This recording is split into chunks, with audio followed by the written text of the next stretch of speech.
I'm a grown man in my mid-30s, and my mother's fiancé, who is noticeably younger than me, recently insisted that I start calling him Dad, despite the fact that I'm 35. The moment I declined, he got choked up about the importance of fatherhood in his life and fled to stay at his parents' place. To be more precise about the background, I lost my real father when I was 19, which left my mom alone to raise me and my two younger siblings.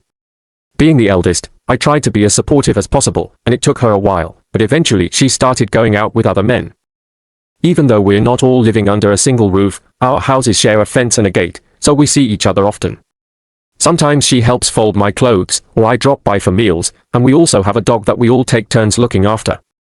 My siblings and I still go over there for dinner roughly every other Friday. Over time, the men she dated started getting younger, but that never particularly bothered me or my siblings. She was honest with us about her dream of finding a new partner and possibly remarrying, so we supported her as best we could. Of course, when she first began bringing home men who were drastically younger, we were caught off guard, but we all adjusted with time. The latest guy in her life, let's call him Phil, is definitely the one she's gotten most serious about. They began going out last June, and he popped the question at the start of autumn. She's hoping to have the wedding next summer. Neither I nor my siblings had any objections to him, because he seemed like a decent person, and it was obvious from how they acted that they were completely head over heels for each other. This weekend, Phil called me up and asked me to drop by their place, presumably for some home project, since they had been fixing the place up. I swung by after work, and the first thing he did was greet me in the driveway, calling me Sport. That's kind of his thing, calling me, my 30-year-old brother, and even my 28-year-old sister by names like Kid, Sport, Scout, Little Buddy, Red, or Blue. He only ever called my sister Princess once, and when she gave him a stone-faced look, he backed off and never tried that again. Phil reminds me a lot of Charlie Day's character in the movie Horrible Bosses, mainly because he's always carried this deep-rooted ambition to settle down, get married, and start a family. At one point, when he shared this dream with my brother and me, my brother teased him, saying something about how our mom might not be able to fulfill his fantasy of having a bunch of little ones. Phil apparently took offense, but they smoothed things over after some back and forth. Anyway, when I arrived the other day, Phil explained my mother wasn't around and that it was just him, and he really wanted a private, man-to-man, conversation. I sat down, and he started telling me how he's always yearned to be a father, to have a son to guide through life. Then he lowered the boom. He said he understood he couldn't replace my biological dad, but asked if I could call him Dad. Initially, I snorted without meaning to, mostly because I assumed it was some joke. The look on his face made it clear he wasn't joking. He seemed like he was on the brink of tears, and he wouldn't drop it. He doubled down, talking about masculinity and about how his purpose on Earth was to protect and provide for his family. He wanted my siblings and me to be included in that family and made a point of repeating that he would never replace my father, but still wanted that paternal label. This started to irk me because I am 10 years older than Phil, living in my own separate home, and I certainly don't need someone my junior looking out for me or providing for me. I was thinking, why would I look to a 24-year-old, who works part-time in a hardware store and has a big collection of manga in his bedroom, to be my dad? And no disrespect to manga aficionados, I just find it odd that Phil claims to be in a position to safeguard and support me. Completely caught off guard, I barely managed to say, okay, but that word, unfortunately, made him ecstatic. He started tearing up in a positive way, going on about how he'd love for us to go on camping trips, attend baseball games, which doesn't even appeal to me, I'm not a baseball fan, and participate in the Lions Club together as father and son. It was so wildly surreal, especially because I'm actually a Shriner, which means I'm pretty versed in charitable work already. Him talking up his Lions membership like it was some big statement of character felt bizarre since I'm older and have done plenty of volunteer activities myself. Eventually, I told him this entire conversation was getting uncomfortably weird, and I left. That made him visibly upset. I drove away and immediately called my brother, who basically said, yeah, that's weird as hell. Later, my mom phoned me, not expressing disappointment, but admitting that Phil was feeling extremely down. I reassured her there was nothing to be embarrassed about and that Phil didn't have to mope around, we could just laugh it off later. But it turned out that the real problem was that Phil felt genuinely rejected and hurt. Mom seemed to share that sentiment, though she did concede that Phil's request was a bit bizarre. Yet she also defended him, saying it was his way of solidifying his manhood. I lost my cool a bit, saying something like, it's not my job to validate his masculinity. And calling me son or trying to be my father doesn't prove he's a man, it makes him come across as unhinged. I immediately tried to apologize, but she got mad and hung up on me.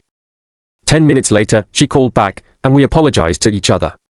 That's when she started pleading with me to just go along with it until he eventually has kids of his own who can call him dad for real.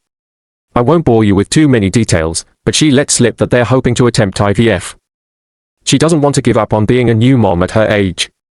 I have my own opinions about that, but it's not what I want to debate here. We wound down the call, told each other we'd keep supporting one another, and I promised to consider being more open-minded. After thinking on it, my final decision is absolutely not. I love my father who passed away, and he's the only dad I'll ever need or acknowledge as a father figure. I don't need a replacement. At this point, I'm not asking who's right and who's wrong, I just want help phrasing my stance in a gentle but firm way. This situation is obviously monumental to Phil for reasons I can't quite grasp, and I love my mom wholeheartedly, so I'd rather not ruin our tight-knit family dynamic, especially since we all live so close together. I need to convey that the request is too peculiar and slightly offensive without blowing up the family.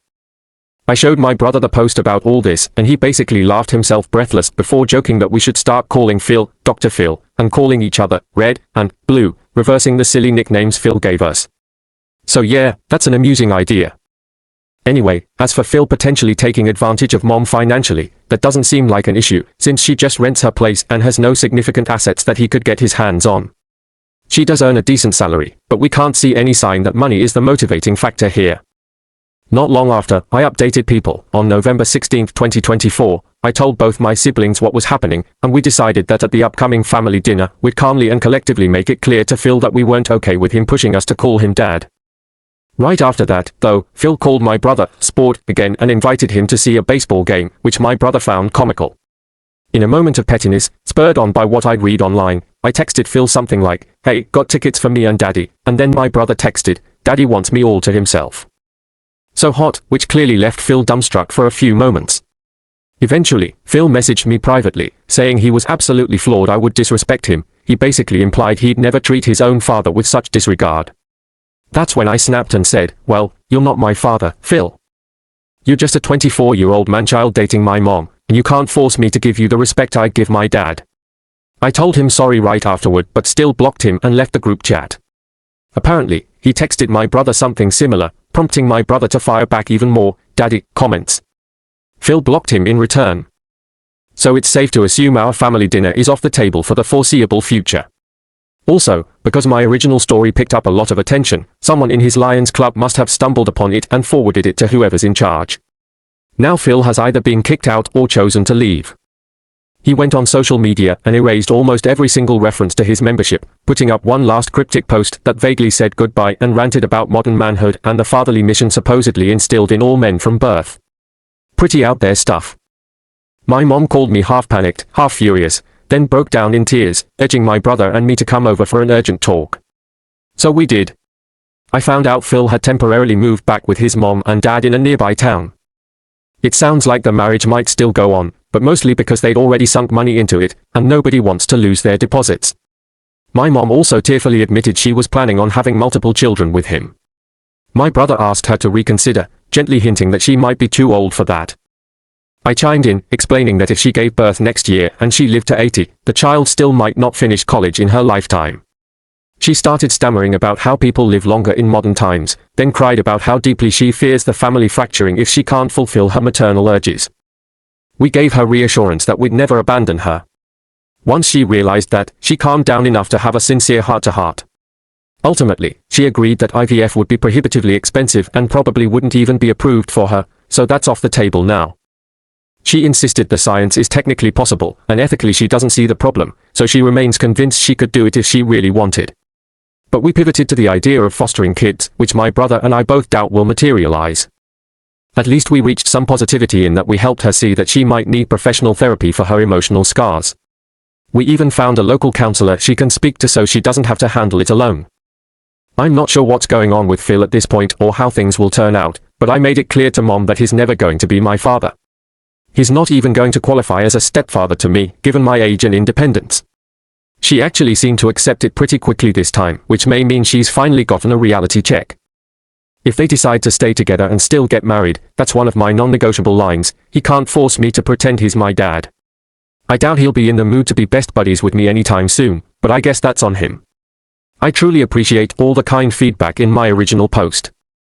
Later, I posted an additional update, explaining that Phil seems to have disappeared again after a huge blow-up with his own family, who apparently told him to date people closer to his age.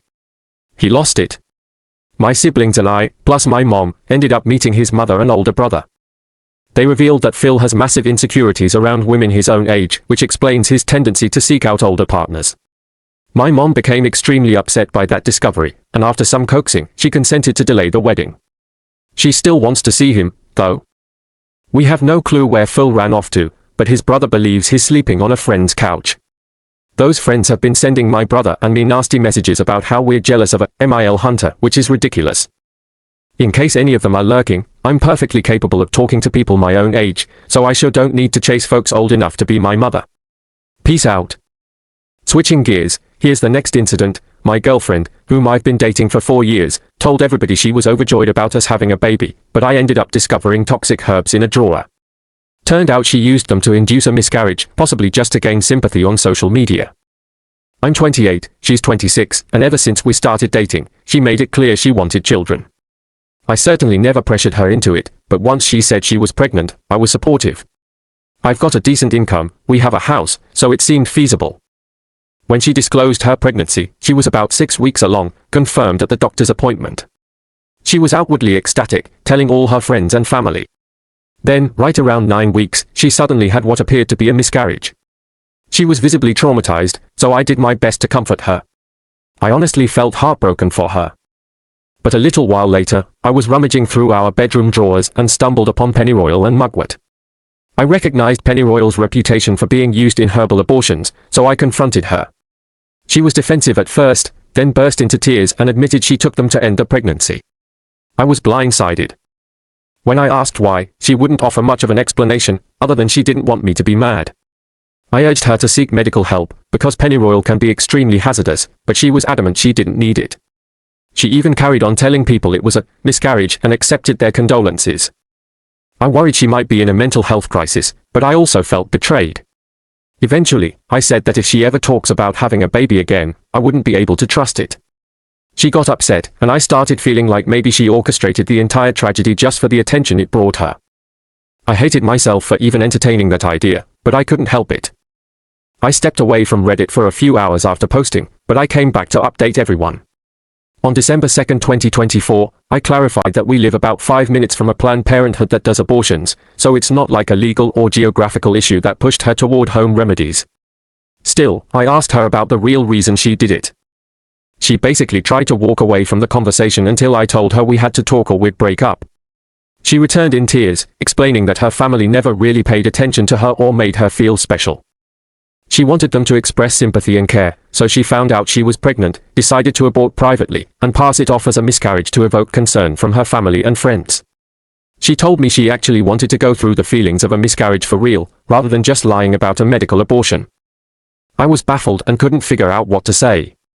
She begged me not to leave, insisted the baby was indeed mine, and said she never meant to hurt me, she just needed that emotional support from her loved ones. I told her she had to get therapy. I offered to pay for it fully. She reluctantly agreed.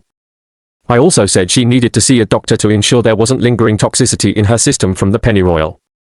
I told her about the comments warning of potential sepsis or kidney damage, and that shook her enough to visit the hospital with me. Thankfully, the tests indicated she was medically okay. She had been drinking a cup of the infusion each day for a few days, plus taking high doses of vitamin C, turmeric, and parsley, seemingly anything rumored to induce miscarriage. I wasn't sure what to do next. I cared about her deeply, but the entire ordeal freaked me out. Someone commented that she clearly had mental health problems and could be dangerous in a scenario where we actually did have a child, because if she's willing to self-harm for attention, who knows what else might happen. I replied that the possibility of kids was absolutely off the table for now, and I was seriously considering ending the relationship, but I also worried she might hurt herself if I left. Then, on December 4, 2024, I wrote my second update. A lot had happened, and things had finally calmed down. I'd insisted she see a therapist right away, but it turned out she claimed she wouldn't do that because she didn't believe it was necessary. She promised she'd never do anything like that again and tried to downplay how serious it was. We argued. I insisted I couldn't move on unless she got professional help. She accused me of failing to love her unconditionally, saying it wasn't a big deal, which enraged me. She deliberately ended a pregnancy we both planned and risked her health just to stage a tragic miscarriage. I was also thinking about confiding in her parents or calling them for an intervention. She literally fell to the floor, wailing and begging me not to contact them. But I eventually told her I couldn't keep coping with this. The day before that blowout, she had even posted on Facebook about her miscarriage, accepting more sympathy from people. When I told her to knock it off, she brushed me aside as if it didn't matter. During our confrontation, I clarified I couldn't remain her partner. I said she was free to stay for a while or leave to stay with her parents. She was in tears, and because I was worried about potential self-harm, I had my phone camera ready in case things took a drastic turn. She actually put on one of my shirts, came back out, hugged me, took the shirt off, and handed it back in a dramatic flourish. I couldn't figure out if she was trying to manipulate me into changing my mind. Eventually, she moved out, going to her parents. It seemed like it finally sank in that I was serious. She started bombarding me with calls and messages, switching back and forth between blaming me and promising she'd get therapy if I'd only take her back. I decided to ignore her and let her parents deal with the situation because I was unraveling myself. Unfortunately, my worst fears were realized when her mother contacted me, panicked because she'd tried to hurt herself. She ended up in the hospital on psychiatric hold, physically not in danger but obviously in crisis. That's the last I've heard, and I'm sure I'm done with the relationship for my own mental well-being. I said I was going to buy better locks for the house. I thanked everyone for their guidance and apologized if this entire situation seemed chaotic. Afterward, I mentioned that I'd informed her parents about the actual events, showing them the text exchanges, photos of the herbs, everything.